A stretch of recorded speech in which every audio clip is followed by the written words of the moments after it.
मैं हूं आबिद हुसैन शेख, आपका खैर मकदम है 4 टीवी न्यूज़ कर्नाटक एक्सप्रेस में। उत्तर कर्नाटका के साथ सौतेला बढ़ता हुआ तो इस्तीफा दूंगा, उमेश कत्ती का बड़ा बयान। फिर एक बार कर्नाटका को 2 हिस्सों में बंटवारे की मांग को छेड़ दिया है मंत्री उमेश कत्ती ने। गदग में मीडिया के जरिए मंत्री उमेश कत्ती ने कहा कि हमारे भाग के महादायी कृष्णा आलमट्टी के साथ इंसाफ न करते हुए सौतेला बढ़ता हुआ तो मैं इस्तीफा दूंगा और उत्तर कर्नाटका प्रत्येक राज्य की आवाज़ उठाऊंगा। इस पर मीडिया को भी साथ देने की अपील की उमेश कत्ती ने। क्या सच में मंत्री जी उत्तर कर्नाटका की अभिवृद्धि चाहते हैं या सिर्फ सुर्खियां बटोरने के लिए बार बार उत्तर कर्नाटका की बात कहते हैं? ये तो आने वाला वक्त ही बताएगा। स्कूल्स में गणेश प्रतिष्ठान पर पाबंदी नहीं, शिक्षा मंत्री बीसी नागेश। राज्य के शिक्षा मंत्री बीसी नागेश एक सरकार के सेवक होकर सभी का भला सोचने की कसम खाकर खुद ही समाज में जहर बांटने पर तुले हैं। अब इनका कहना है कि राज्य के सभी सरकारी स्कूल्स में गणेश उत्सव और मूर्ति बिठाकर त्यौहार मनाया जाएगा, साथ ही सरस्वती की भी पूजा होगी, लेकिन ईसाई और इस्लाम धर्म से जुड़े त्यौहारों को मनाने की अनुमति नहीं है, कहा शिक्षा मंत्री बीसी नागेश ने। सरकारी स्कूल्स और कॉलेजेस में किसी भी धर्म को दर्शाने का नाम देकर जबरन हिजाब को सरकार ने बंद किया। क्या गणेश उत्सव मनाना शिक्षा का हिस्सा है या किसी धर्म का संदेश? इस पर कोई बात नहीं की जाती। हिजाब से क्या बाकियों की शिक्षा पर कोई बुरा असर पड़ रहा था या बीजेपी वाले अपनों को खुश करने के लिए हिजाब पर पाबंदी लगाई? अब वो दिन दूर नहीं, यही सरकार और शिक्षा मंत्री बीसी नागेश एक दिन ज़रूर इसी तरह बयान देंगे कि सभी सरकारी स्कूल्स में गांधी की कातिल गोडसे और सावरकर की पूजा की जाए।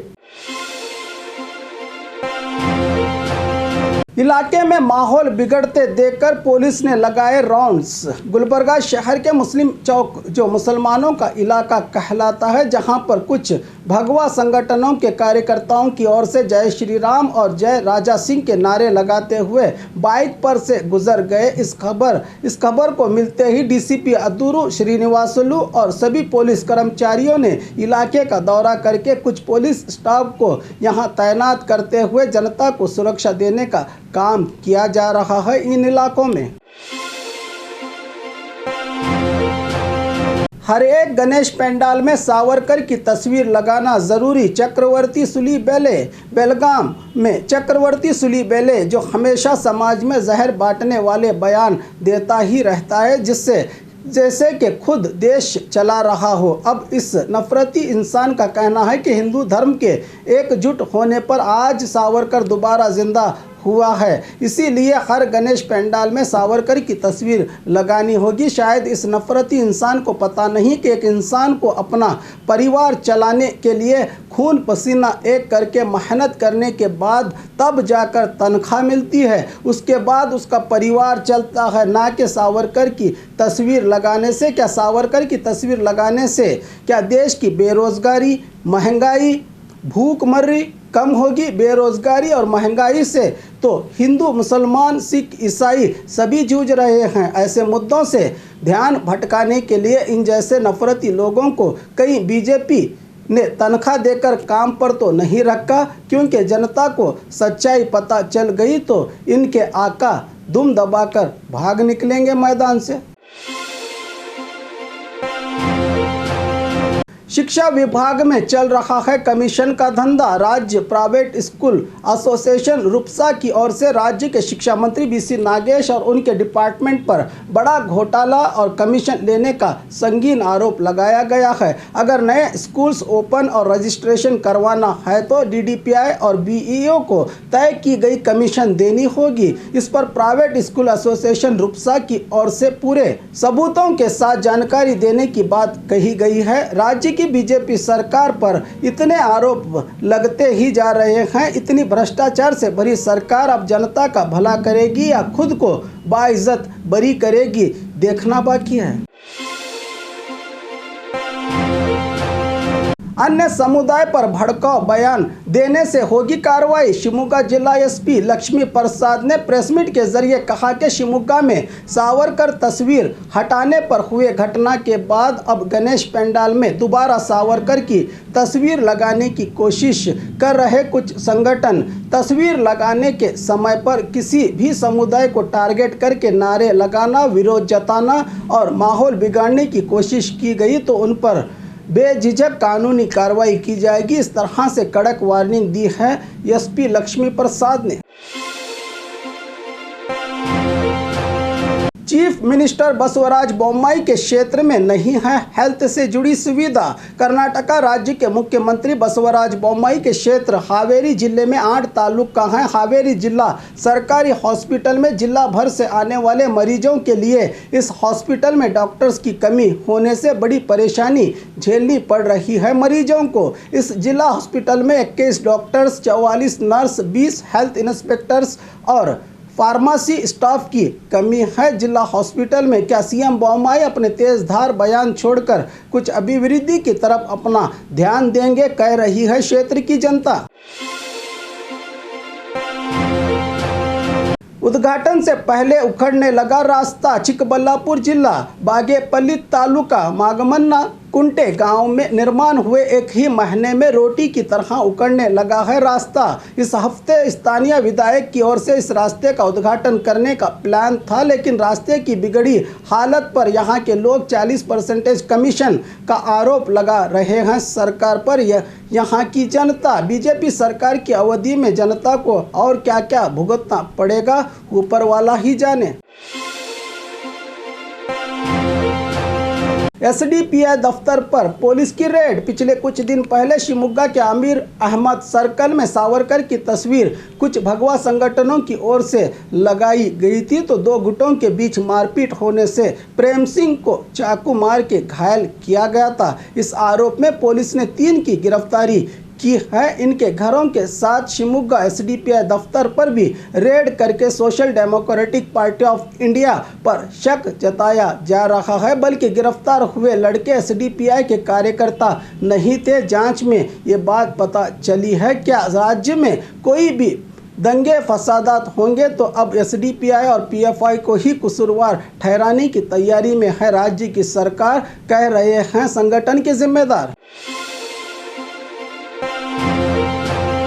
मदरसों में देश प्रेम और भाईचारे का सबक सिखाया जाता है। वक्फ बोर्ड चेयरमैन। राज्य की बीजेपी सरकार कुछ भगवा संगठनों की बात मानकर मदरसों में अपनी पकड़ जमाने जा रही है। साथ ही बीजेपी नेता सिटी रवि ने कहा कि मदरसों में आतंकवाद की ट्रेनिंग दी जाती है, इन्हें बैन किया जाए, जैसे कि इन्हें इसकी पूरी जानकारी है। इस पर राज्य वक्फ बोर्ड के चेयरमैन मौलाना शफी सादी ने कहा कि मदरसों में देश प्रेम और भाईचारे का संदेश दिया जाता है, इस पर सरकार को सोचने की ज़रूरत है, कहा मौलाना शफी सादी ने।